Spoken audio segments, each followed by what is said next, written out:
This is where some of the largest ships in the world come to die, the Gadani Yard in Pakistan.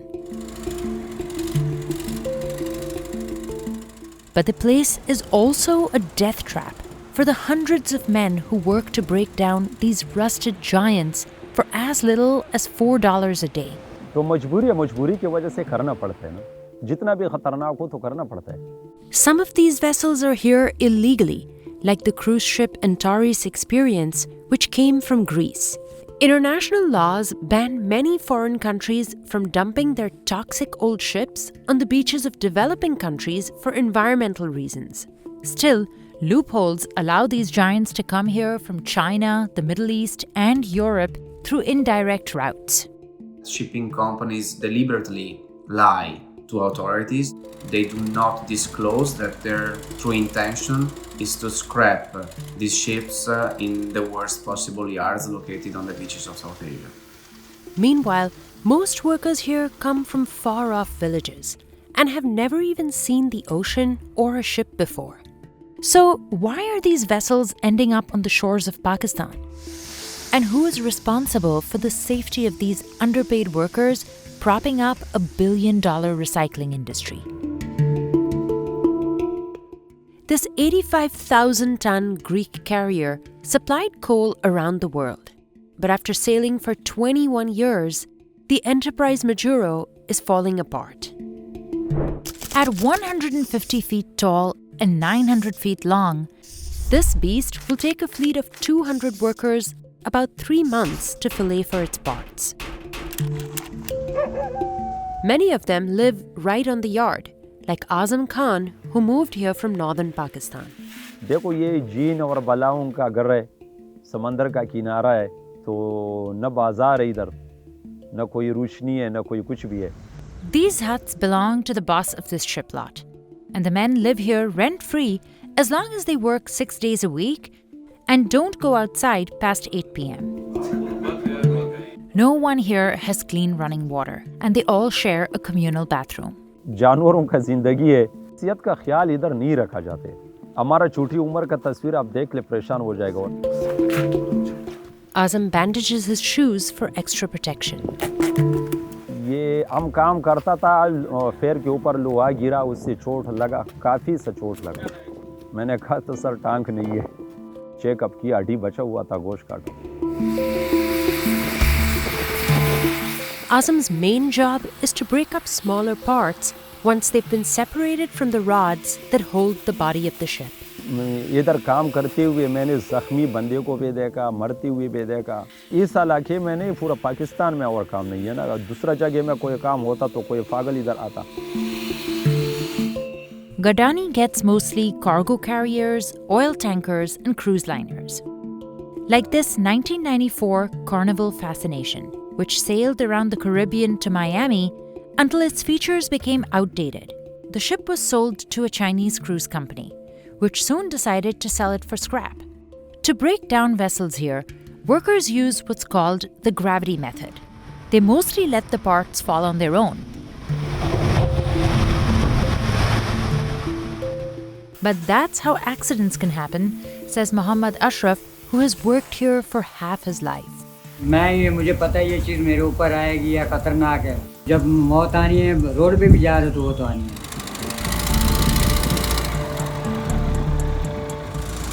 Tractors drag the larger parts to shore, where workers break them down. Ashraf has to take apart this entire chamber. Most ships don't make it past the age of 30. Their insides begin to rust. Many contain poisonous chemicals like asbestos, residual oil, and toxic paint. And breathing the dust can cause permanent lung damage or death. Nearly 2,000 people have been severely injured or killed on this beach since the late 1960s. But that number is likely much higher. Many workers disappear or drown under falling parts, and their deaths often don't get tracked. An international law enacted in 1992 technically requires countries to document all toxic waste before sending their ships abroad. But experts say this is often ignored. A lot of vessels that are reaching the shores of South Asia for breaking receive import clearance based on fake documents. These documents declare that the vessels are toxic-free. Workers, when they will take these vessels apart, they will face risks they are completely unaware of. Shipbreaking became a big business in Pakistan in the 1980s, after Europe began regulating ship waste pollution on its own shores. That's when many developed nations started sending their vessels off to countries with lax environmental regulations and cheap labor. The industry grew across South Asia, with yards expanding rapidly in Pakistan, India, and Bangladesh. In the late 80s and 90s, reports of accidents, poor work conditions, and child labor started to come out, triggering a wave of international laws that tried to regulate the business. Nowadays, developed countries aren't technically allowed to send their ships to places that don't have the same environmental standards and labor laws. But it happens anyway, like with the Antares experience, which came from Greece illegally. We reached out to the ship's most recent recorded owners and operators, but did not get a response. But the most common paths are legal loopholes. For example, a European shipping company could get away with sending its vessel for scrapping to Pakistan if it first sends it to another country that's allowed to export it there. Another way to get around the law is by registering a ship under countries with lax regulations known as flags of convenience. Like the Enterprise, which was owned by a Greek company but registered under the Marshall Islands, a country known for its low taxes. Reports of the ships beached in Gadani in 2023 and 2024 show that most were registered under other flags of convenience, like Comoros, St. Kitts and Nevis, and Panama, but were usually owned by companies in China, the Middle East, and Greece. मैं तो बोलता हूँ कि अगर जहाज भेजें माशाल्लाह हम गरीब आदमी मजदूरी करें इधर और अपना रोजी कमाएं अपने घरों में जाएं. 44-year-old Javed Iqbal sorts the parts Ashraf cuts up. But like most here, he doesn't have a license to handle this crane. He says no one's ever asked for it. तो यार कोई अगर यार दोस्त है किसी के ऊपर गिर गया मार गया बहुत हालात खराब हो जाते हैं इंसान के. Javed moved here 25 years ago. He sees his wife and 3 children once a year if he can afford time off. घर वालों को पता ही नहीं है इधर के ये काम क्या करते हैं क्या नहीं खाली वो तनख्वाह देते हैं जाके उनको बस वो गांव के लोग हैं उनको क्या पता है जहाज इधर क्या चीज़ है ये क्रेन क्या चीज़ है. Crane operators like Javed are among the best paid on the lot. But many workers here usually make about $4 a day, less than the $6 minimum wage in Pakistan, which buys 2 gallons of milk there. Despite attempts to regulate the business, cheap labor and pollution are still a problem in yards across South Asia. But the Ali Aga yard in Turkey says it's different, and that it's developed a recycling infrastructure designed to handle toxic waste. That's partly why it's become one of the most popular destinations for Europe's old ships.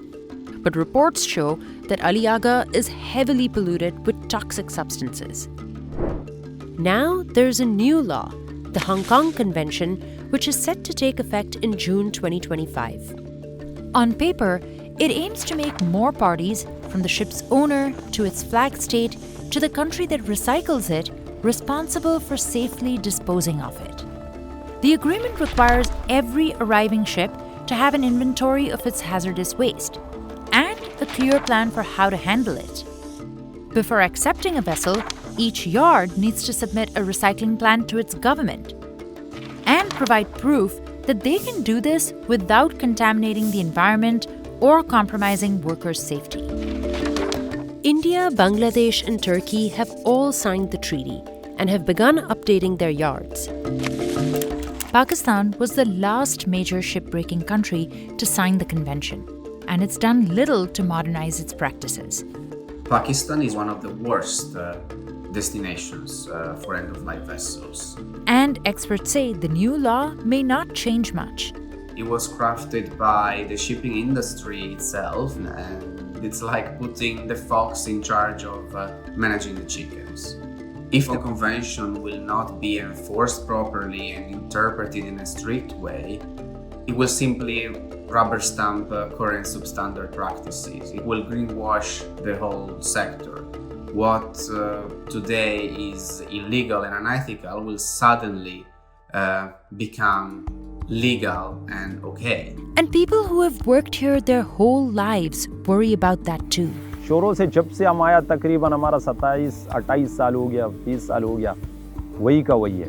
इसमें मैंने कोई ऐसा ही तब्दीली नहीं देखा. मुस्तकबिल यहाँ का ये ऐसे ही चलेगा. जब पाकिस्तान ऐसी तरह होता है तो ये ऐसे ही चलेंगे. Azam had other family members who worked here too. But in 2016, an old oil tanker exploded while it was getting broken down. The blast claimed the lives of at least 29 men. Azam's relatives were among them. The explosion left another 60 people severely burned or disabled for life. Workers we spoke with said since the incident, their employers have first aid and ambulances on standby. The closest hospital is about 6 miles away, but it isn't equipped to handle serious cases. The badly injured have to travel 1 hour to Karachi. एक जंगल में रहना और उसमें अपना पेट पालना. We couldn't reach the manager of the lot Azam Khan works on, but we spoke with the chairman of the Pakistan Shipbreakers Association. He also runs a ship lot here. 2017 में जो अफसोसनाक वाक़या हुआ उसमें तकरीबन 21 आदमी मरे और हमने पर जो लेबर है उसको तकरीबन 20 से 21 लाख रुपया कंपनसेशन का दिया. But activists say that families are often not notified since many workers don't have proof of employment. Farooqi says that's not true. Registered तो हमारे पास भी रजिस्टर्ड होते हैं, बाकायदा तौर पर उनका आईडी जो है वो हम इसका नाम के अपने पास रखते हैं और उसको पुलिस स्टेशन में उसको रजिस्टर्ड भी कराते हैं. उसकी जो फॉर्मेलिटीज़ हैं, जो गवर्नमेंट की लेबर लॉज हैं और दूसरे लॉज हैं, उसको बाकायदा तौर पर यहाँ पर हम पूरा उसको वो करते हैं. Gadani is divided into 132 lots. Some are owned by private landowners and others by the government, which leases the lots to private companies. But these days, many are vacant because getting a ship to Pakistan has gotten so expensive. For example, the folks who bought the Enterprise Majuro from its Greek owners paid about $10 million for it. Then they had to pay a 17% customs tax to the Pakistani government and another 17% tax on all the parts of the ship that were resellable. There's also a 1% regional tax in Gadani. All this adds up to roughly $13.5 million. It's unclear if lot owners actually pay all the taxes. Many have been accused of exploiting government connections to skirt regulations. But shipyard owners say getting these vessels here ultimately helps the workers too.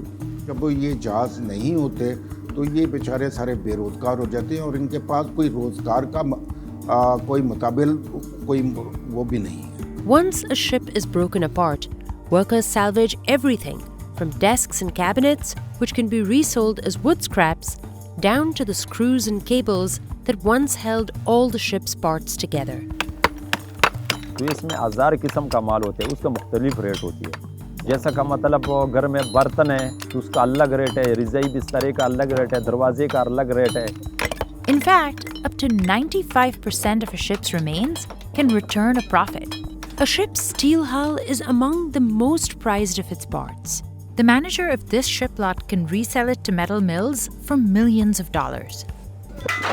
The Gadani shipyard salvages about 1.5 million tons of steel a year, accounting for 20% of all the steel Pakistan uses.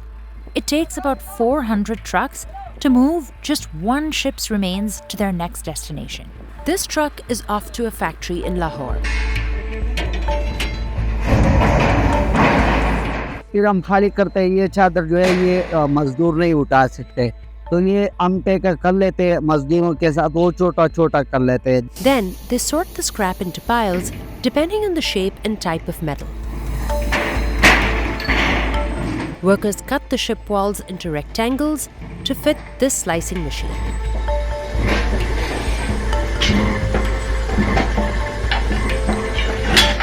कोई मिल वाला जो है वो special सरिया बना देते हैं, वो जो है उसे नट काबले वगैरह. This crew got here at 4:30 a.m.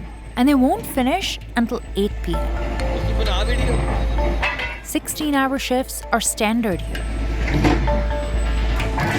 These links were once part of a chain used to anchor a ship.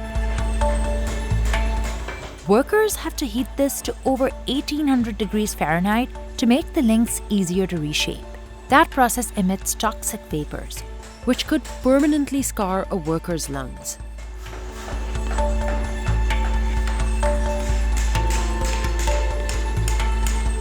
At this factory, they usually repurpose about 10 to 15 tons of scrap a day, which helps reduce the nation's demand for mining new steel. Most of the repurposed metal ends up at construction sites across Pakistan, where it's used to build bridges, roads, and buildings. Every year, about 1,000 ships need to find their final resting place, where they'll get scrapped and recycled. Azam isn't sure how many more he'll break down within his lifetime. But he says he knows that one day, this beach will become his graveyard too. मुस्तकबिल ये है कि बस मौत तक ये काम करते हैं, अगर अल्लाह ने चाहा तो यहाँ से नसीब बदल हो सकती है. दिन तो ऐसी गुजरती है कि बच्चों माँ बाप से दूर, महीना नहीं है, 2 नहीं है, 4 नहीं है, साल नहीं है, 2 साल नहीं है, 3 साल नहीं है ना, ज़िंदगी सारा यहाँ गुजरती है. तो लाजमी बात है, आदमी को अफसोस और दुख होता है.